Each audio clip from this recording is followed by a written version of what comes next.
നമസ്കാരം, ഏവർക്കും പുതിയ വീഡിയോയിലേക്ക് സ്വാഗതം. ഇന്ന് ഡെവലപ്മെന്റ് സീരീസിൽപ്പെട്ട മറ്റൊരു വീഡിയോ ആയിട്ടാണ് നിങ്ങളുടെ മുന്നിലേക്ക് വന്നിരിക്കുന്നത്.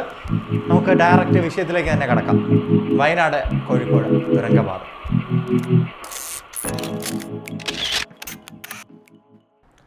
വയനാട് കോഴിക്കോട് തുരങ്കപാത, ഈ ഒരു പാതയുടെ ഈ പറച്ചിൽ ഒരു വായ്മൊഴിയുടെ പഴക്കമെങ്കിലും ഉണ്ടാവും. കാരണം ഏകദേശം 50 വർഷത്തോളമായിട്ട് പറഞ്ഞു കേൾക്കുന്ന ഒന്നാണ് ഈ പറയുന്ന തുരങ്കപാത. ഈ തുരങ്കപാതയുടെ പ്രാധാന്യം എന്തെന്നാൽ, നമ്മളിപ്പോൾ കോഴിക്കോട് നിന്ന് വയനാട് പോകുമ്പോൾ ആ റൂട്ട് ശ്രദ്ധിച്ചു കഴിഞ്ഞാൽ നമ്മുടെ അടിവാരം മുതൽ വൈത്തിരി വരെയുള്ള ഏകദേശം 12 കിലോമീറ്റർ ഭാഗത്ത് 9 ഹെയർ പിന്നാണുള്ളത്. ഈ 9 ഹെയർ പിന്നും വളരെ ഇടുങ്ങിയ റോഡാണ്. നമുക്കറിയാം, നമ്മുടെ വയനാട് ഭാഗത്തുള്ളവർക്കും അതുപോലെ തന്നെ അതുവഴി മൈസൂരോ ബാംഗ്ലൂരൊക്കെ നമുക്ക് പോകാനായിട്ട് സാധിക്കും. ഒരു മേജർ റൂട്ട് തന്നെയാണ് ചരക്ക് ഗതാഗതത്തിന്. അപ്പോൾ അതുപോലെ തന്നെ നമ്മുടെ പാസഞ്ചർ ട്രാഫിക്കും ഇത് രണ്ടും വരുമ്പോഴത്തേക്കും വളരെയധികം ഒരു കൺജഷനാണ് ഇവിടെ ഏർപ്പെടുന്നത്. ഇനി ഈ ഒരു പാതയെന്ന് പറഞ്ഞാൽ വളരെ ഡേഞ്ചറസ് ആയിട്ടൊരു റോഡ് കൂടിയാണ്. എപ്പോൾ വേണമെങ്കിലും മണ്ണിടിച്ചിലുണ്ടാവാം, മഴ വരാം, അങ്ങനെയൊക്കെ വരുമ്പോഴത്തേക്കും ഇവിടെ ആക്സിഡൻറ്റ്സ് ഉണ്ടാവാം. അങ്ങനെയൊക്കെ വരുമ്പോൾ ഈ ഒരു പർട്ടിക്കുലർ പാതയിൽ വളരെയധികം നേരം നമ്മൾ കാത്തു കിടക്കേണ്ട അവസ്ഥ വരുന്നുണ്ട്. ചിലപ്പോഴൊക്കെ ദിവസങ്ങളോളം പെട്ടുപോകാറുമുണ്ട്.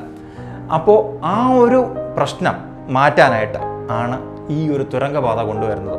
അതിലെല്ലാം ഉപരി മനുഷ്യജീവന് ഭയങ്കര ഒരു ഭീഷണിയുണ്ട്. അതെന്ന് പറയുന്നത് നമ്മുടെ ആംബുലൻസുകൾക്ക് പോലും കടന്നു പോകാൻ പറ്റാത്ത അവസ്ഥയുമാണ്. ഇതാണ് നേരത്തെ പറഞ്ഞതുപോലെ നമുക്കൊരു തുരങ്കപാതയിലേക്ക് ഓൾട്ടർനേറ്റീവായിട്ട് ചിന്തിക്കാനായിട്ട് നമ്മളെ പ്രേരിപ്പിച്ചത്.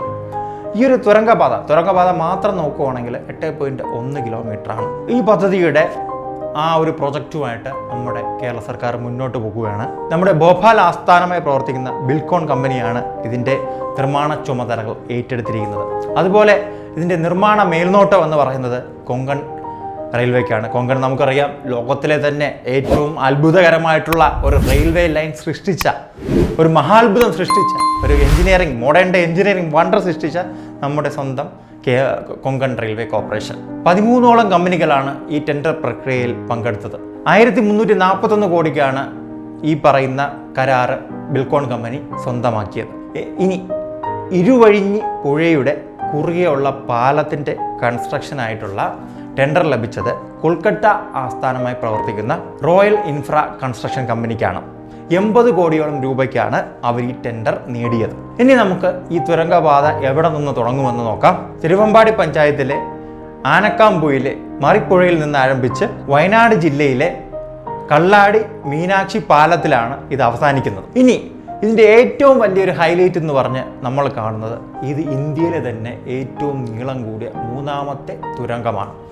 ഈ തുരങ്കപാതയ്ക്ക് പല പ്രത്യേകതകളുമുണ്ട്.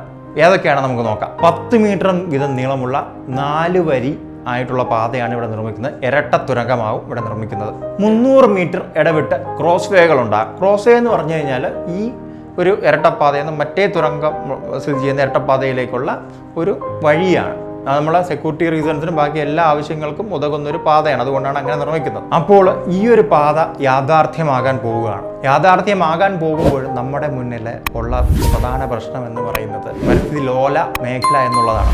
കസ്തൂരി രംഗൻ റിപ്പോർട്ടിലും അതുപോലെ തന്നെ നമ്മുടെ ഗാർഗിൽ കമ്മിറ്റി റിപ്പോർട്ടിലും എല്ലാം ഈ ഒരു പ്രശ്നം അവർ ചൂണ്ടിക്കാട്ടിയിട്ടുള്ള വളരെയധികം പരിസ്ഥിതി ലോലമായ പ്രദേശമാണിത്.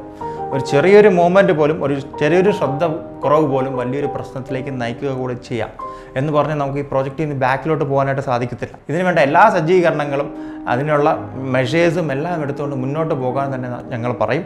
പക്ഷേ അങ്ങനെ പറയുമ്പോഴും ഇതിൻ്റെ വെറും 10 കിലോമീറ്റർ അപ്പുറത്താണ് നമ്മളെ മുണ്ടക്കൈ, ആ ഒരു വയനാടിലെ ഇപ്പോൾ നമുക്കെല്ലാവർക്കും വളരെയധികം സങ്കടവും ദുഃഖവും എല്ലാം ഉണ്ടാക്കിയ ആ ഒരു മണ്ണിടിച്ചിലും ഉരുൾപൊട്ടലൊക്കെ നടന്നൊരു പ്രദേശമെന്ന് പറയുന്നത്.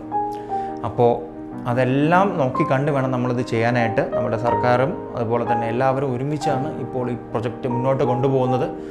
നമ്മൾ ശ്രദ്ധിച്ച് വേണം ചെയ്യാനായിട്ട്. വളരെയധികം ശ്രദ്ധ ചെലുത്തേണ്ടതാണ്. മണ്ണിടിച്ചിലുള്ള പ്രദേശമാണ്. അപ്പോൾ അതെല്ലാം ഉൾക്കൊണ്ടുകൊണ്ട് നമ്മുടെ കൊച്ചി അതുപോലെ തന്നെ ബാംഗ്ലൂർ വാണിജ്യ ഇടനാഴിക്ക് വളരെയധികം പോസിബിലിറ്റീസ് നൽകുന്ന ഒരു പാത കൂടിയാണിത്. അതുപോലെ തന്നെ തൃശ്ശൂർ, മലപ്പുറം, പാലക്കാട് തുടങ്ങിയ സ്ഥലങ്ങളിലേക്കൊക്കെ വളരെയധികം വേഗത്തിൽ നമുക്ക് ഈ പറയുന്ന ചരക്ക് ഗതാഗതം മുന്നോട്ട് കൊണ്ടുപോകാനായിട്ട് സാധിക്കും. അപ്പോൾ വളരെയധികം പ്രാധാന്യമുള്ള ഈ ഒരു തുരങ്കപാത എത്രയും പെട്ടെന്ന് വരട്ടെ. നമ്മുടെ രാജ്യത്തെ തന്നെ ഏറ്റവും മികച്ച തുരങ്കപാതകളിൽ ഒന്നായിട്ട് ഇത് മാറട്ടെ. നമുക്കെല്ലാവർക്കും ഒരുമിച്ച് ഇതിനു വേണ്ടി പ്രാർത്ഥിക്കാം. അതുപോലെ തന്നെ എത്രയും പെട്ടെന്ന് ഇതിൻ്റെ നടപടികൾ സ്വീകരിച്ച് മുന്നോട്ട് പോട്ടെ, ഇതൊരു യാഥാർത്ഥ്യമാകട്ടെ. അതിനോടൊപ്പം തന്നെ നമ്മളുടെ എല്ലാം ഒരു കരുതലും അതുപോലെ തന്നെ ഒരു നോട്ടവും ഈ പ്രോജക്റ്റിൽ പ്രത്യേകിച്ചുണ്ടാവണം. കാരണം ഇതൊരു ഭയങ്കര വൾണറബിളായിട്ടുള്ള പ്രദേശമാണ്. പക്ഷേ നമുക്ക് ഈ പ്രോജക്റ്റ് മുന്നോട്ട് കൊണ്ടുപോയേ മതിയാവുള്ളൂ. അപ്പോൾ ഇതൊക്കെയാണ് നിങ്ങളോട് പങ്കുവയ്ക്കാനുള്ളത്. മറ്റൊരു വീഡിയോയിൽ മറ്റൊരു ഡെവലപ്മെൻറ്റ് വിഷയമായിട്ട് നിങ്ങളുടെ മുന്നിലേക്ക് വരുന്നവരെ ഞാൻ ഷിബു സാരിക, എന്നോടൊപ്പം പ്രണസ് രാജ് ഇന്നത്തേക്ക് നിർത്തുന്നു. നന്ദി, നമസ്കാരം.